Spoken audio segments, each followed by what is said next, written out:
Aleluia! Ele ressuscitou. Contado de várias maneiras, pelo grupo de louvor da nossa igreja, agora mais reforçado com a presença, a voz do Will e também de alguns outros. Também com esta peça, pelas crianças, pelos júniores, e como eles se portaram e cantaram tão bem. É motivo para louvarmos ao Senhor, não é? Para estarmos alegres. Este é um dia todo especial, porque nós não comemoramos um Deus morto, mas um Deus vivo. O Deus, na pessoa do seu Filho Jesus, ressuscitou de entre os mortos. Aleluia, aleluia, aleluia. Queridos irmãos, gostaria de partilhar convosco sobre mulheres e o Cristo ressuscitado. Não sei se alguns irmãos, porventura, deram conta, lendo na internet ou em algum jornal, que há por aí o Evangelho da esposa de Jesus. Exatamente aquilo que ouviram. O Evangelho da esposa de Jesus. E aquilo que aparece ali é exatamente um excerto, aquilo que se conseguiu encontrar desse Evangelho, um fragmento, um papiro anónimo, ninguém sabe quem escreveu, também ninguém sabe qual é a sua origem, mas que alguns terão apontado para a região do Egito, e que é datado pelos cientistas como pertencendo ao século VI até ao século IX. Isto é, muito distante daquilo que realmente tempos de Jesus com os apóstolos. Apareceu no Egito, está escrito em língua copta. E uma das frases que alguém conseguiu decifrar ali diz isto: Jesus disse-lhe, a minha esposa. Um pouco mais adiante diz, e ela poderá ser minha discípula. A minha esposa, ela poderá ser a minha discípula. Este texto foi apresentado ao Vaticano o ano passado, em 2012. Naturalmente foi rejeitado.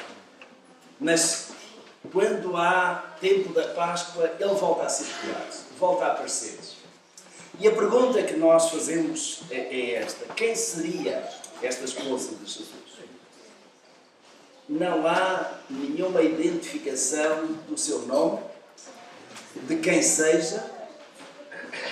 Mas, meus irmãos, conta-se uma história de que Jesus, que foi crucificado na cruz do Calvário, depois de 6 horas de grande agonia, de grande sofrimento, foi retirado da cruz, inanimado, colocado naquela pedra, naquele lugar que era o sepulcro, adquirido por José de Arimateia. E ao fim de algumas horas, durante aquela noite, havendo ainda aquela grande pedra e os soldados ali à volta, Jesus recuperou forças, conseguiu remover aquela pedra, iludiu os guardas, esgueirou-se por aquele lugar, atravessou Jerusalém e foi caminhando na direção da Pérsia, da Índia, e chegou a Caxemira. E numa localidade em Caxemira, ele acabou por recuperar completamente daquela enfermidade, de tudo aquilo que lhe fizeram. Acabou por encontrar uma senhora com quem casou e de quem teve um filho. E segundo a história, ainda hoje há descendentes numa pequena povoação em Caxemira desse Jesus. Daquele Jesus que dizem que conseguiu sair do sepulcro pelo seu próprio pé, daquela maneira, que caminhou quilómetros e quilómetros, recuperando as forças, a saúde, e acabou por casar-se. Também ninguém sabe o nome dessa esposa. Mas a verdade é que ainda hoje há quem se entretenha com estas citações. com estas fábulas, podemos dizer. Mas outra história é-nos contada nos Evangelhos. E em particular no Evangelho de Mateus, no capítulo 28, Mateus capítulo 28, versículos de 1 até 9. E a palavra de Deus diz assim: No fim do sábado, quando já descontava o primeiro dia da semana, Maria Madalena e a outra Maria foram ver o sepulcro. E eis que houvera um grande terremoto, pois um anjo do Senhor descera do céu e, chegando-se, removera a pedra e estava sentado sobre ela. O seu aspecto era como de um relâmpago e as suas vestes brancas como a neve. E de medo dele temeram os guardas e ficaram como mortos. Mas o anjo disse às mulheres: Não temais vós, pois eu sei que buscais a Jesus que foi crucificado. Não está aqui, porque ressurgiu, como ele disse. Vinde, vede o lugar onde jazia, e ide depressa, e dizei aos seus discípulos que ressurgiu dos mortos. E eis que vai adiante de vós, para a Galileia, ali o vereis. Eis que vos tenho dito. E partindo elas pressurosamente do sepulcro, com temor e grande alegria, correram a anunciá-lo aos discípulos. E eis que Jesus lhes veio ao encontro, dizendo: Salve! E elas, aproximando-se, abraçaram-lhe os pés e o adoraram.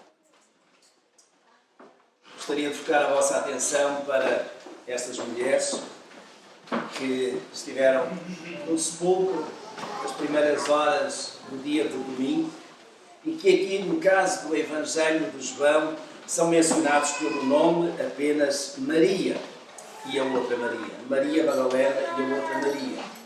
Um dos outros Evangelhos, Marcos, acrescenta a Maria Madalena e a Maria Salomé também. E de facto, estas mulheres, segundo o Evangelho de Marcos, haviam comprado as especiarias para irem perfumar o corpo de Jesus. Era um costume dos judeus. Depois do sepultamento, e porque naturalmente o corpo acabaria por entrar num estado de composição, de putrefação, as mulheres normalmente chegavam, colocavam especiarias para ainda manter o corpo durante algum tempo com um odor que fosse minimamente aceitável. E elas fizeram isso no sábado, compraram isso no sábado, deixaram já preparado e no primeiro dia da semana elas foram ao sepulcro. Mas há três aspectos que eu gostaria de sublinhar aqui em relação a estas mulheres e o Cristo ressuscitado neste primeiro dia da semana. Em primeiro lugar, elas estavam atemorizadas, cheias de temor. Quem não estaria? Chegar àquele lugar sabendo que Jesus tinha sido colocado ali, que havia aqueles guardas, que realmente elas não sabiam como iriam ultrapassar aquela dificuldade, aquela barreira humana que ali estava, para de certo modo cumprir aquilo que, segundo a tradição cultural dos hebreus, era costume fazer. Elas iam, como qualquer um de nós iria com certeza, em temores, atemorizadas. E mais atemorizadas ficaram quando, chegando lá, viram que a pedra tinha sido removida. Viram que os guardas já não estavam mais operacionais. E elas acabaram por entrar no sepulcro. E entrando, olharam e viram o que lhes parecia ser um moço, segundo o texto bíblico, isto é, um jovem, sentado, com vestes brancas, ali junto, calmamente. Mas olhando para aquela pedra onde Jesus tinha sido colocado, não havia sinais de Jesus. Nem morto, nem vivo. Naturalmente que elas ficaram tremendamente preocupadas com isso. O que é que aconteceu? O temor ainda cresceu mais naquelas mulheres. Até que elas ouvem a voz daquele que estava sentado, vestido de branco ali dentro, dizendo: Ele ressurgiu, está aqui. Será que aquelas mulheres entenderam o significado dessa palavra? Ele ressurgiu? O não está aqui certamente a entender, não era fácil de constatar. Mas ele ressurgiu. O que é que isso quereria dizer? Para onde é que ele foi? E no outro evangelho, aquilo que nós damos conta é que de facto as mulheres até pensaram que o jardineiro que estaria por ali perto tinha levado o corpo de Jesus. Onde o puseste? Elas não conseguiram chegar e alcançar aquilo que eram as palavras daquele varão que ali estava. Ele ressurgiu. Podemos imaginar claramente e sentir o temor que cresceu no coração daquelas mulheres. Mas logo de seguida, elas acabam por ouvir uma palavra que é tranquilizante e que as vai tornar mensageiras. Uma mensagem gloriosa e imparável. No verso 5, nós entendemos que quem dirige aquelas palavras foi o anjo. Verso 5 diz: mas o anjo disse às mulheres: não temais vós, pois eu bem sei que buscais a Jesus que foi crucificado. Não está aqui, porque ressurgiu, como ele disse. Vede o lugar onde ele jazia. Está vazio. O sepulcro está vazio. Meus irmãos, não há momento mais glorioso do que este. Cristo Jesus morreu. Pois bem, qualquer um de nós poderia ter morrido. Cristo Jesus morreu pelos nossos pecados. Ele que não tinha pecado. Somente Jesus podia ter feito. Mas ressurgir de entre os mortos é alguma coisa que está para além da nossa imaginação e para além da nossa capacidade, do nosso entendimento. O anjo disse-lhes: e dizei a seus discípulos que ressurgiu dentre os mortos. E eis que vai adiante de vós para a Galileia, ali o vereis. É curioso que com 11 apóstolos estão chegados a Jesus. É às mulheres que Jesus chama primeiro e as faz missionárias ou mensageiras. Ide e dizei. Dizei aos meus discípulos que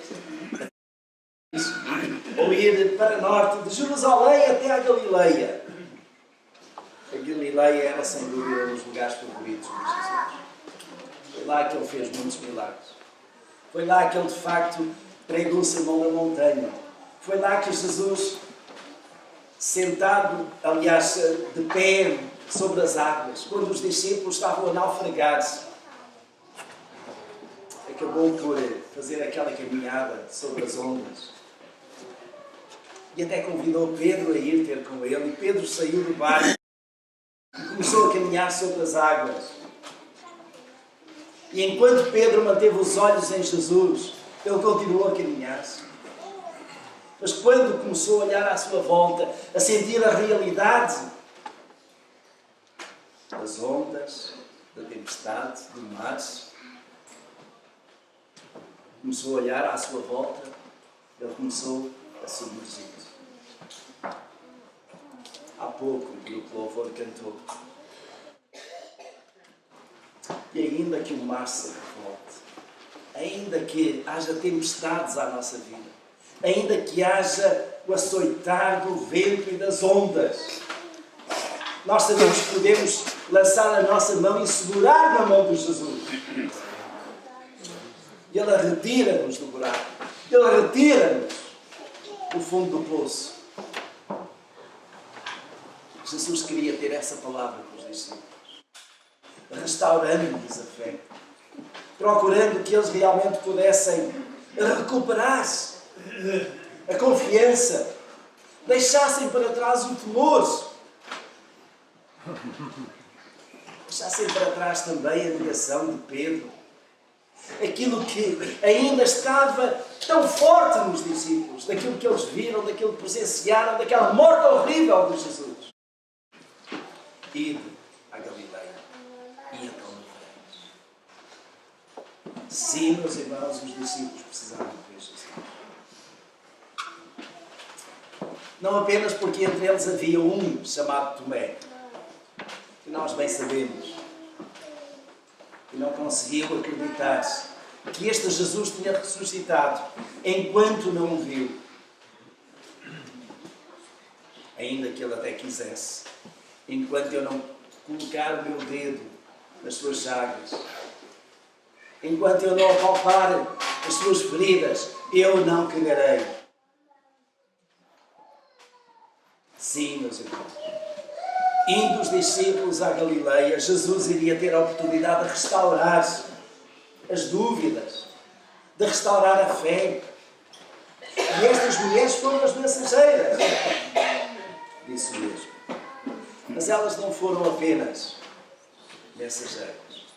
Elas foram testemunhas do Cristo vivo em primeira mão. E isso é alguma coisa extraordinária. No versículo 9. E eis que Jesus lhes veio ao encontro dizendo: salve. E elas, aproximando-se, abraçaram-no nos pés e o adoraram. Pelo relato dos vários evangelhos, notamos que as mulheres foram as primeiras a ver Jesus, a ver o Cristo. Por isso mesmo, meus irmãos, nós, na Igreja, jamais poderemos menosprezar o papel das mulheres. Cada uma delas tem o seu lugar, assim como os homens. Mas irmãos, gostaria de considerar convosco um breve apontamento de provas da ressurreição. De facto, essa é a grande questão. Será que Cristo ressuscitou mesmo? O apóstolo Paulo, quando escreveu a carta aos Coríntios, a primeira, no capítulo 15, que é um capítulo em que ele explana bastante a questão da ressurreição, no versículo 14, ele coloca esta questão. Se Cristo não ressuscitou, é vã a nossa fé. Você crê que Cristo ressuscitou? Amém? Amém. Porque se Cristo não ressuscitou, meus queridos, nós viemos aqui para gastar o nosso tempo. Mas porque Ele ressuscitou, nós estamos aqui e cantamos a plenos pulmões: aleluia! Não é com esse pulmão. Aleluia! Aleluia! Amém! E este era o eco que soava por todo aquele lugar onde os crentes se reuniam. Aleluia! Ele ressuscitou. Meus irmãos, gostaria de deixar convosco 5 provas da ressurreição de Jesus. Em primeiro lugar, naturalmente, o túmulo vazio. Diz a Escritura, no Evangelho de João, que os discípulos, aliás, os guardas, os sacerdotes, acabaram por subornar os guardas que estavam ali à volta do túmulo para dizer que os discípulos tinham vindo e tinham roubado o corpo. E essa é a mentira que o diabo gosta de pregar. Que Jesus não ressuscitou. Que ele foi morto e morto continuou.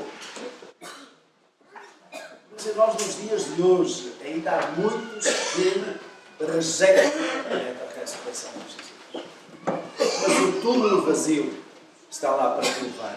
Apesar do suborno, apesar da mentira, apesar daquilo que os líderes religiosos, ciumentos, invejosos, quiseram fazer.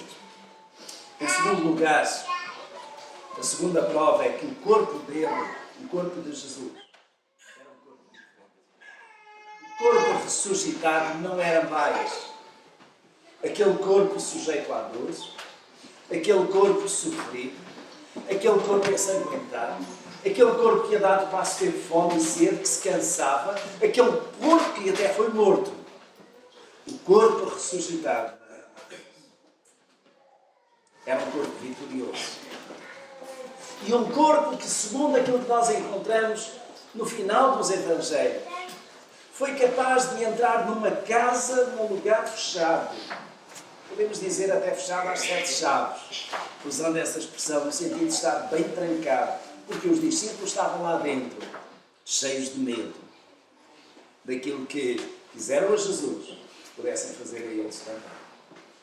E Jesus entrou naquele lugar, sem bater à porta, sem usar o telemóvel para dizer, olha, eu estou cá fora, abra uma porta. Jesus entrou naquele lugar. Os discípulos ficaram espantados por isso mesmo. Porque o corpo novo de Jesus foi capaz de vencer estes obstáculos. E, meus irmãos, o corpo que nós vamos ter quando ressuscitarmos será um corpo assim também. Não mais sujeito a estas limitações. Certamente não mais sujeito ao pecado nem à morte. Porque a morte foi vencida. Ainda que nós venhamos a morrer, disse Jesus. Quem crê em mim, ainda que morra, viverá. Quem crê em mim, ainda que morra, viverá. Alguma coisa que nós devemos esperar também que nos aconteça. O nosso corpo vai ser transformado. A Escritura diz claramente que carne e sangue não entrarão no reino de Deus. O nosso corpo, tal como temos agora, não continuará. Ele ou vai para a sepultura e será transformado em pó, e do pó será feito um corpo novo, ou conforme o apóstolo Paulo diz na carta aos Tessalonicenses, nós seremos transformados num abrir e fechar de olhos. E o nosso corpo vai ser transformado. O corpo dele foi a primícia, o primeiro desta transformação que o Senhor opera pelo seu poder. Uma terceira prova da ressurreição de Jesus foi a coragem dos discípulos. Vejam, meus irmãos, que durante aquele tempo em que Jesus foi preso, em que Jesus andou a ser interrogado, em que os discípulos estavam próximos, eles sentiram medo. Medo. Um terror maior ainda, quando o seu mestre foi crucificado. E eles sentiram que os principais anciãos, os fariseus, os principais sacerdotes queriam deitar-lhes a mão também. Medo foi aquilo que caracterizou os discípulos naquele tempo da morte de Jesus.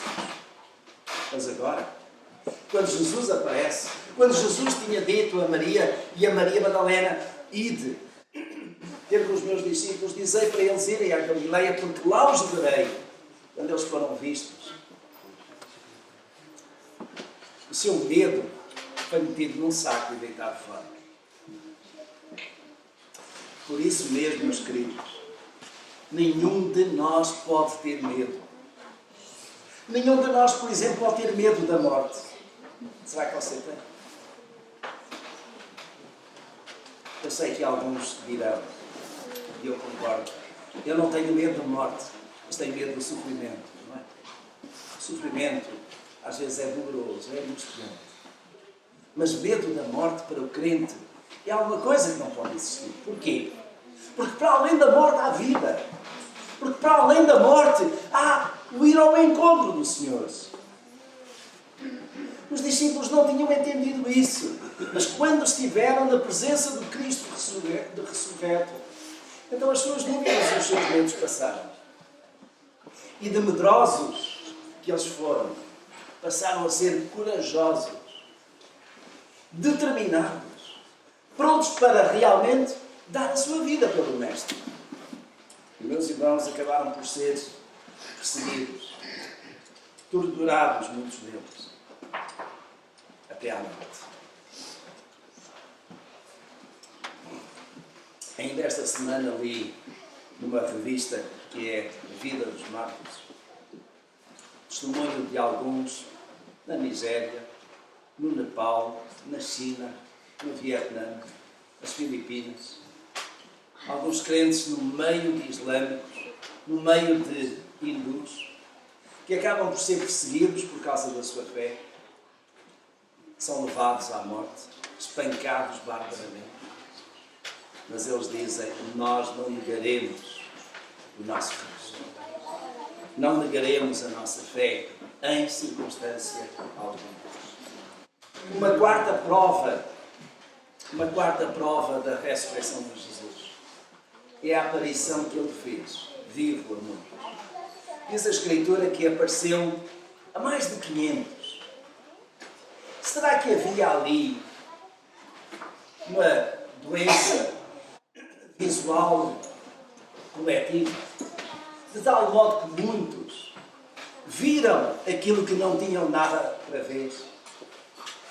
Não será que foi uma ilusão de centenas e centenas? Não. Eles realmente viram Cristo ressurreto.